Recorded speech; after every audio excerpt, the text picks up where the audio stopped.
राष्ट्रीय संघर्ष समिति द्वारा आज दिल्ली के प्रेस क्लब में प्रेस कॉन्फ्रेंस का आयोजन किया गया, जिसमें अनेक राष्ट्रीय चैनल एवं न्यूज़पेपर्स के रिपोर्टर्स मौजूद रहे। प्रेस कॉन्फ्रेंस में एनएसी के वरिष्ठ पदाधिकारियों का परिचय राष्ट्रीय मीडिया प्रभारी राजीव भटनागर द्वारा कराया गया। एनएसी के राष्ट्रीय अध्यक्ष कमांडर अशोक राउत जी ने पेंशनर आंदोलन की संक्षिप्त जानकारी देने के बाद पेंशनरों की दयनीय स्थिति से अवगत कराया।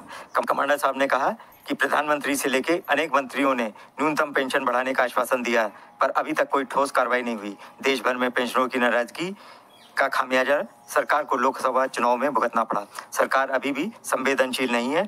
200-250 पेंशनर हर दिन परलोक सिधार रहे हैं। अब पेंशनरों ने भी ठान लिया है कि वो अपनी शक्ति का प्रदर्शन महाराष्ट्र, हरियाणा और छत्तीसगढ़ के विधानसभा चुनावों में करेंगे। उत्तर प्रदेश के 10 विधानसभा चुनावों में भी इसका असर दिखेगा।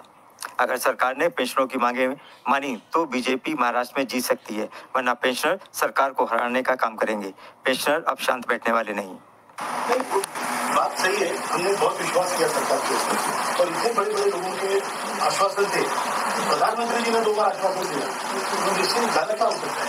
तो इतने बड़े बड़े आश्वासन थे तो हमारा भी भरोसा है।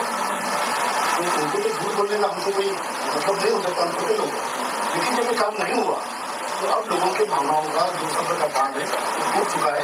अभी हमने फैला दिया है कि 10 साल में जो नहीं हुआ वो अभी जो हमने नहीं किया उनके लिए मदद की, लेकिन विधान लोकसभा में हमने तो लोगों ने मदद की। इस बार हम ओपन भी कह रहे हैं हमारा काम नहीं होगा तो उनकी सरकार नहीं बनेगी। तो सर ऐसा लगता नहीं है कि आप लोगों के जज्बातों से खेला गया? बिल्कुल खेला गया, बिल्कुल खेला गया है। इतने बूढ़े लोगों का जिन्होंने इतना संघर्ष चलाया, बूढ़े लोगों की दुनिया की सबसे बड़ी संगठन बनाया देश नागरिकों का, दुनिया का सबसे बड़ा संगठन, लेकिन इनको चाहिए युवा। तो युवा क्यों चाहिए? क्यों युवा को चाहिए नौकरी नहीं, 10,000 रुपए दे दो घर में बैठ के। भारतीय जनता पार्टी ने महाराष्ट्र में बहुत अच्छा किया, जो है वहाँ के पेंशनरों में EPS 95 के सबसे ज्यादा पेंशनर है, उसको विधानसभा में कैसे ले? वही मैं बोल रहा हूँ कि विधानसभा में 1 करोड़ 10 या 20 लाख के बीच में वोट थे बीजेपी को जब उनकी सरकार बनी। 1 करोड़ मत तो हमारे 1 करोड़ 10 लाख जो ऊंचे मत थे ना, वो इन्हीं मध्यम वर्गीय लोगों में थे। वो चले जाएंगे, पैदल चलेंगे, पैदल, अगर हमारा काम नहीं किया। मैं उनकी भर्त्सना नहीं कर रहा हूँ या किसी के खिलाफ नहीं हूँ, कोई पॉलिटिकल संगठन नहीं है, लेकिन भैया जब आप दिल्ली को इतना मारोगे दरवाजे बंद करके तो नोची किया, तो हम किस स्थिति में है?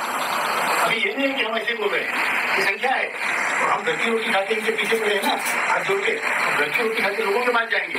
ये करना ताकत देखना चाहते हैं, वो दिखाएंगे, थोड़े लोग दिखाएंगे, बुजुर्ग लोग दिखाएंगे। सर आपने साइकिलों और जो यादव जी को अपने बोला वहाँ का प्रभारी किया, बहुत अच्छा किया। जिनको उन्होंने आश्वासन दिए थे हमारे आश्वासन आपके पास वीडियो पड़े होंगे, तो इतना बड़ा आश्वासन हमारे 15 अगस्त हमारा कार्यक्रम का हमारा काम पूरा करें, हम लोगों के चेहरों में खुशियां आ जाए, ऐसा कुछ करते हैं तो हमारी दुआएं भी उनके साथ में रहेंगी, और नहीं किया तो फिर महाभारत तो अटल है। बस इतना ही कहता हूँ। आप सबके प्रति कृतज्ञता व्यक्त करते हुए एक बार फिर परमात्मा इससे जुड़े हुए सिस्टम से जुड़े हुए जितने लोग हैं उनको सद्बुद्धि प्रदान करने और हमारी मांगे मंजूर हो, हम सबके चेहरे पे हंसी आए। माननीय कमांडर साहब का नेतृत्व जो विदा किया है उनका कार्य सफल हो, ऐसी भावनाओं के साथ सबके प्रति कृतज्ञ। प्रेस कॉन्फ्रेंस में राष्ट्रीय महासचिव वीरेंद्र सिंह रजावत जी, नेशनल चीफ कोऑर्डिनेटर रमाकांत नरगुण जी, वेस्ट बंगाल के अध्यक्ष और ईस्टर्न रीजन के कोऑर्डिनेटर तपन दत्ता जी, उत्तर भारत के चीफ कोऑर्डिनेटर सुरेश डंगवाल, राष्ट्रीय सचिव रमेश भोगड़ा, महिला प्रकोष्ठ की राष्ट्रीय अध्यक्ष शोभा आरस, महिला प्रकोष्ठ की राष्ट्रीय सचिव सरिता नारखेड़े, महाराष्ट्र महिला प्रकोष्ठ की अध्यक्ष कविता भालेराव, कार्यकारी अध्यक्ष आशा शिल्के भी मौजूद रही। पत्रकार वार्ता में अनेक पत्रकारों ने कमांडर साहब से कई सवाल पूछे, उसका कमांडर साहब द्वारा बखूबी जवाब दिया गया। आज ही एनएसी की राष्ट्रीय कार्यकारिणी की बैठक हनुमान वाटिका दिल्ली में आरंभ हुई, जिसमें 17 राज्यों के अध्यक्ष और महामंत्री के साथ अनेक राष्ट्रीय पदाधिकारी उपस्थित रहे। कल अनेक और राज्यों के भी पदाधिकारी इसमें शामिल होंगे। CWC में समिति को संगठित करने, आंदोलन को प्रभावी बनाने पर चर्चा हुई और सुझाव दिए गए। पदाधिकारियों ने कहा कि महाराष्ट्र के विधानसभा चुनाव पेंशन आंदोलन की दिशा तय कर सकते हैं, जिसका आगाज 31 जुलाई को जंतर मंतर पर आंदोलन से होगा। एनएसी की CWC 30 जुलाई को भी जारी रहेगी, जिसमें महत्वपूर्ण निर्णय लिए जाएंगे। 9 साल 10 साल हम इनके पीछे घूमते रहे हाथ जोड़। हमें किसी कोई से दुश्मनी नहीं है, ना हम कोई पॉलिटिकल संगठन है।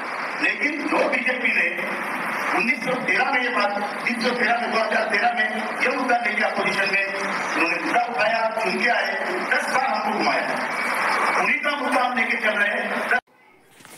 देखिए, सभी को जो है बुढ़ापे का पेंशन मिलना चाहिए, क्योंकि उनका जो सहारा होता है, बुढ़ापे का सहारा पेंशन हमारा, ऐसा दोस्तों उनका कहना है। और जो ये बात सही है दोस्तों, क्योंकि देखिए बुढ़ापे में बुजुर्ग आदमी को कोई सहारा नहीं देता, उनका सहारा एक ही होता है, जो होता है पेंशन। पेंशन के भरोसे ही घर वाले उनको रखते हैं, उनका ख्याल रखते हैं। अगर पेंशन ही नहीं होगा तो उनका ख्याल रखेगा कौन?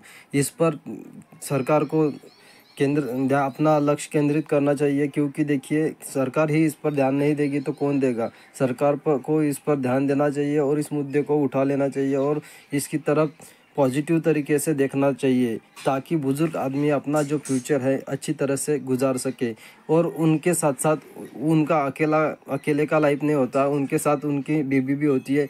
और इतने महंगे टाइम पर कम पेंशन में गुजारा करना मुमकिन नहीं है, क्योंकि देखिए जो महंगाई है आसमान छू रही है, इसलिए सरकार को इस पर गौर करना चाहिए